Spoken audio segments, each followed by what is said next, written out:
પ્રભુ ઈસુ ખ્રિસ્તના નામમાં આપ સર્વને પ્રેમી સલામ. ગીતશાસ્ત્રનો 83મો અધ્યાય એની 1થી 18 કલમો.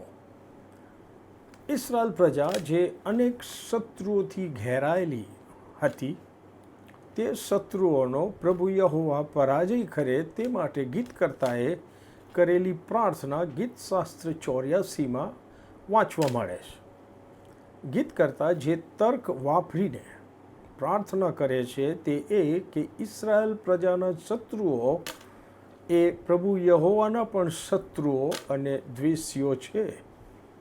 કલમ 1થી 3માં, હે ઈશ્વર, તમે છાના ન રહો. હે ઈશ્વર, તમે ચૂપ તથા શાંત ન રહો. તમારા શત્રુઓ હુલ્લડ કરે છે અને તમારા દ્વેષીઓએ માથું ઊંચું કર્યું છે. તેઓ તમારા લોકો વિરુદ્ધ કપટ ભરેલો ઈરાદો સેવે છે અને તમારા આશ્રિત લોકોની વિરુદ્ધ તેઓ મસલત કરે છે. કલમ 4માં ગીત કરતા શત્રુઓનો કપટ ભરેલો ઈરાદો પણ ઈશ્વર સમક્ષ જણાવે છે.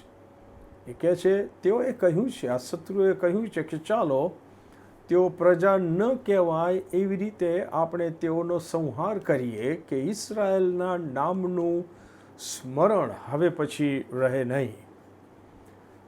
વાલાઓ, યોહાન 10:10માં આપણા કપટી શત્રુ શૈતાનને ચોર સાથે સરખાવીને આપણા માટેનો શૈતાનનો જે આખરી ઈરાદો છે એ ઈસુ ખ્રિસ્તે જાહેર કર્યો છે અને આપણને સાવચેત રહેવાની ચેતવણી પણ આપી છે. એ આ વાંચતા મને યાદ આવે છે. ઈસુ ખ્રિસ્તે કીધું કે ચોરી કરવા, મારી નાખવા તથા નાશ કરવા સિવાય બીજા કોઈ ઈરાદાથી ચોર આવતો નથી.